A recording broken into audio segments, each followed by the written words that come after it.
Subscribe कीजिए और हाँ, बेल आइकॉन पर क्लिक करना मत भूलिए। उसकी एक बड़ी बहन तथा एक छोटा भाई भी था। इंदिरा को बचपन से ही खेल कूद का बड़ा शौक था। उसे फुटबॉल और वॉलीबॉल जैसे खेल बहुत पसंद थे। इंदिरा अभी छोटी ही थी कि एक दिन उसके पिता का देहांत हो गया।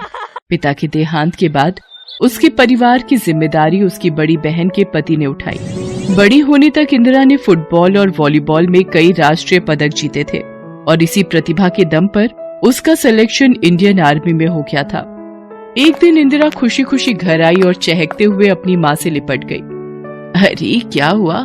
ऐसी कौन सी बात हो गई जो तू इतना चहक रही है?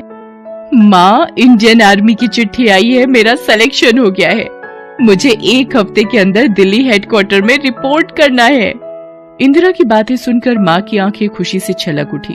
धीरे धीरे वह दिन भी आ गया जब इंदिरा को दिल्ली के लिए निकलना था। इंदिरा की सब तैयारी पूरी हो चुकी थी। अच्छा माँ, अब मैं निकलती हूँ, गाड़ी का समय हो गया है। अपना ख्याल रखना और खाना समय पर खा लिया करना। और देख, बाहर का ज्यादा कुछ मत खाना। मैंने तेरे सामान में कुछ लड्डू और मठरियाँ रख दी हैं, उन्हें तू ही खाना, किसी को बांट मत देना। हाँ माँ, मैं अपना ख्याल रखूंगी। अब मैं कोई बच्ची नहीं हूँ जो तुम इतनी चिंता कर रही हो। हाँ, मालूम है बहुत बड़ी हो गई, मगर चाहे तू कितनी भी बड़ी क्यों ना हो जाए, मेरे लिए तो तू बच्ची ही रहेगी। इसके बाद इंदिरा अपनी माँ से गले मिलती है और घर से निकल जाती है। उसकी आंखों में आने वाली जिंदगी के रंगीन सपने तैर रहे थे, मगर उसे मालूम नहीं था कि ट्रेन का ये सफर हमेशा के लिए उसकी जिंदगी को बदल कर रख देने वाला है। रात का समय था। ट्रेन में सब लोग खाना खाकर सोने जा रहे थे। इंदिरा ने भी खाना खाया और सोने की तैयारी करने लगी। तभी वहाँ चादर ओढ़कर बैठे कुछ लोग उठे और उन्होंने अपनी जेबों से चाकू और पिस्तौल निकाल लिए।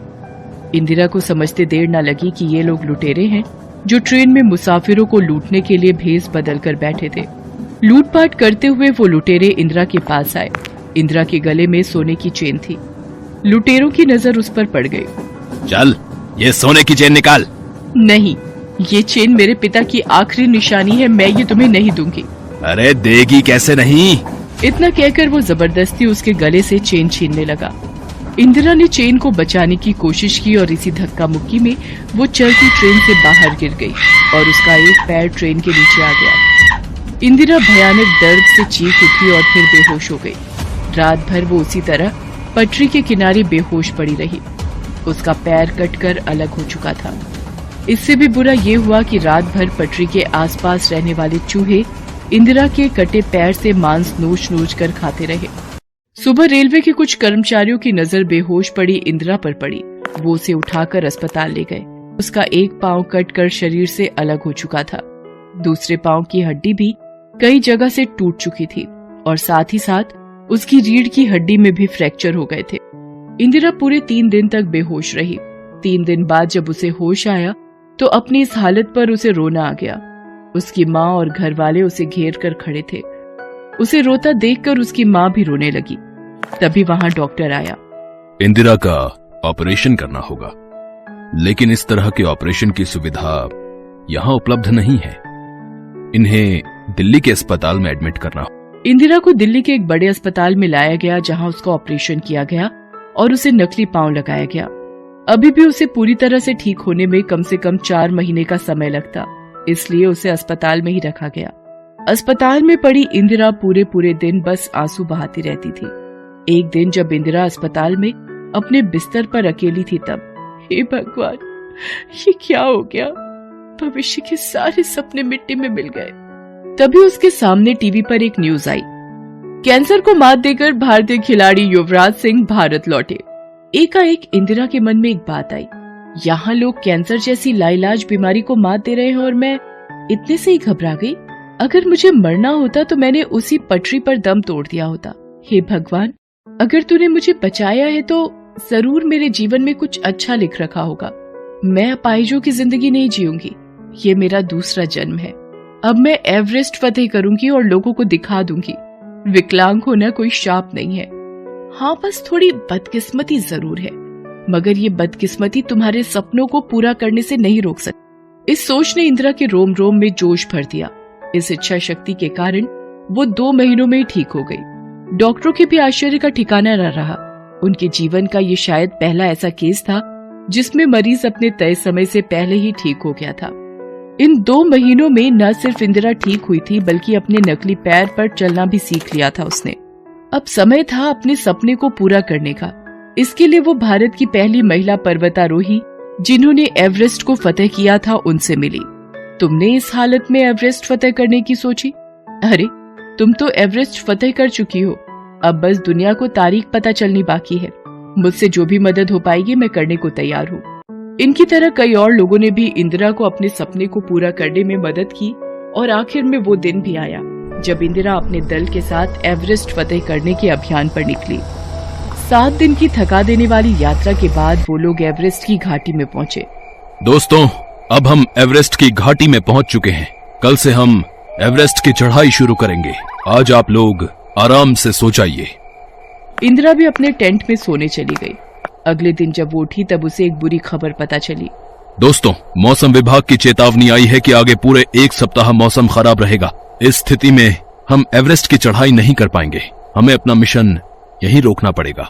नहीं, मैं यहाँ इस तरह निराश होकर वापस जाने नहीं आई हूँ। अब अगर मैं जाऊंगी तो एवरेस्ट पर तिरंगा फहरा कर ही जाऊंगी।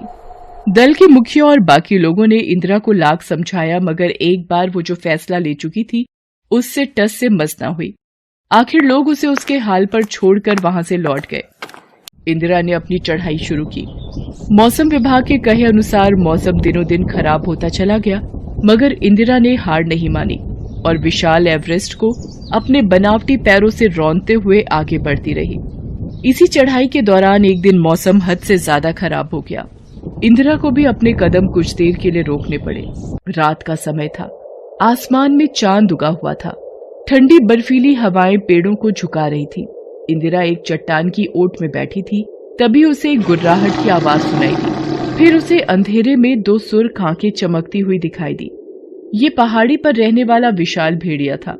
उस भेड़िए ने अपने शिकार इंदिरा की खुशबू सूंघ ली थी। वह सधे कदमों से उसकी ओर बढ़ने लगा। विशाल भेड़िए को सामने देखकर इंदिरा का दिल धक धक करने लगा। डर के मारे उसका सारा शरीर बर्फीला तूफान होने के बावजूद पसीने से भीग गया। लगता है अब मेरा अंत आ गया है। मैं अपाहिज भला इस भेड़िए का मुकाबला कैसे कर पाऊंगी? मुझे भी दूसरे लोगों के साथ वापस लौट जाना चाहिए था। मगर तभी जैसे उसके दिमाग में एक बिजली सी कौंधी। नहीं, अगर मुझे मरना ही होता तो मैं उसी दिन मर गई होती। अरे, जब वो भयानक रात मुझे नहीं मार पाई तो इस भेड़िए की क्या मजाल। इतना सोचते ही इंदिरा पूरे जोश के साथ उठ खड़ी हुई। अब वो खौफ से बाहर आ चुकी थी।